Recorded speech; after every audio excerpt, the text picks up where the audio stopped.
Salut, c'est Trado. Je vous propose aujourd'hui la mise à jour de l'analyse technique de trois actions, alors Vivendi et Airbus et EDF, qui font l'objet de mouvements, pour certains assez clairs, pour d'autres assez erratiques, d'où justement l'intérêt d'une petite analyse technique. Alors je vous rappelle les règles du jeu, il ne s'agit que d'une analyse technique, ça ne suffit pas à prendre position, il faut d'abord avoir une conviction haussière ou baissière sur une action sur la base de ses fondamentaux, et uniquement après l'analyse technique peut vous aider à trouver des points d'entrée et de sortie pertinents. On va commencer par EDF, dont la tendance malheureusement est baissière, et bien l'actualité sur la valeur qui a été quand même beaucoup commentée ces dernières semaines, ces derniers jours, explique en grande partie les évolutions. Alors bon, pas de doute, la tendance elle est baissière.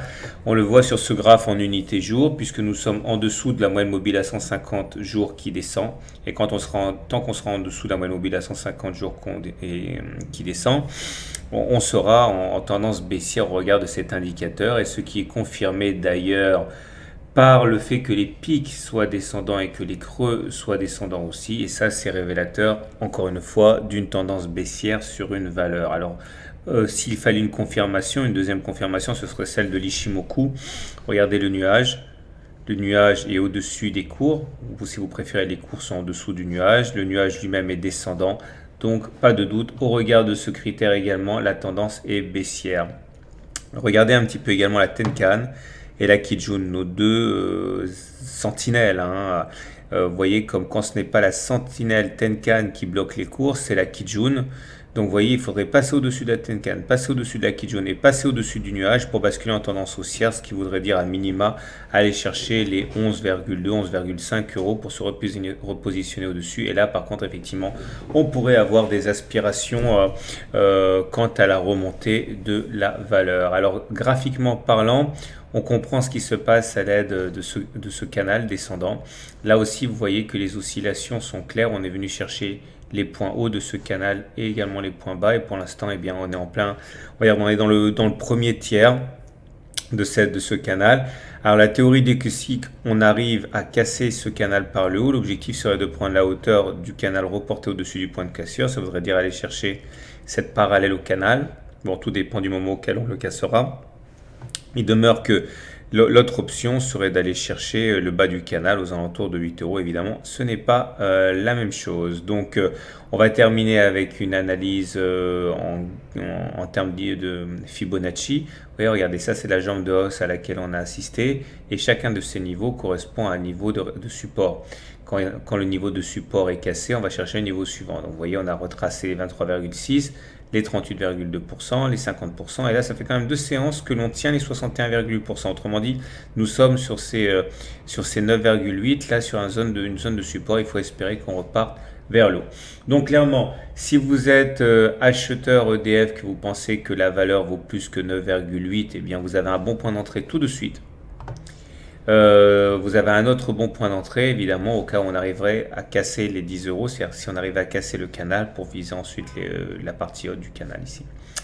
Si vous êtes par contre baissier sur EDF au regard du fait qu'elle ne vaudrait pas 9,8 euros, alors si vous êtes pressé, eh bien, vous pouvez spéculer tout de suite à la baisse pour aller chercher le bas du canal.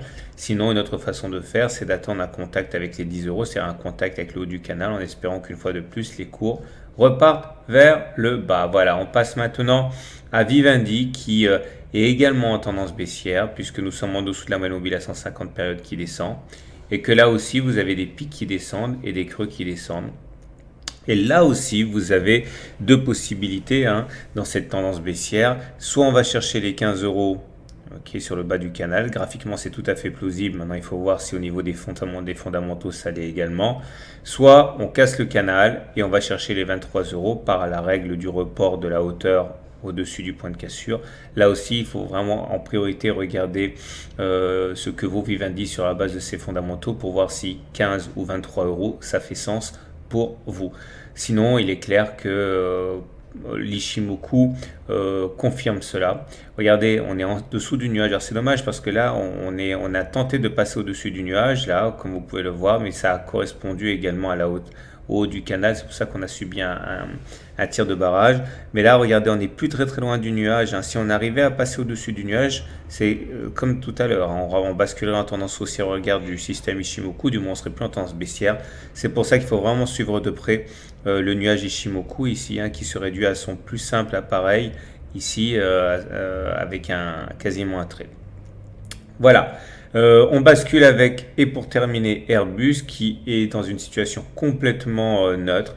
On est sur la moyenne mobile à 150 périodes qui est quasiment plate. Et comme vous voyez, les pics sont ascendants, les creux sont descendants. Donc il n'y a pas de doute. On est complètement en dérive sur Airbus, hein. Il n'y a pas de tendance. On attend sans doute des informations plus capitales pour prendre une orientation. Et pareil. Pour le système Ichimoku, c'est pareil, on est dans le nuage, donc ni en tendance haussière ni en tendance baissière. Et tant qu'on ne sera pas sorti des 60 euros ou descendu en dessous des 55 euros, eh bien, on n'aura pas véritablement de tendance au regard du système Ichimoku. Donc clairement, si vous avez une idée de ce que vaut Airbus, notamment si vous pensez qu'elle vaut plus que 58 euros, moi je vous encourage plutôt à attendre que l'on sorte au-dessus du nuage ici, hein, qu'on se mette en tendance haussière, ou alors attendre que l'on passe en dessous des 54 euros, en dessous du nuage pour spéculer à la baisse. Mais encore une fois, cela renvoie toujours et encore aux fondamentaux qui doivent être clairs dans votre esprit. Voilà, je vous souhaite une bonne soirée, une bonne journée, de bons trades et je vous dis à très bientôt pour une autre analyse technique.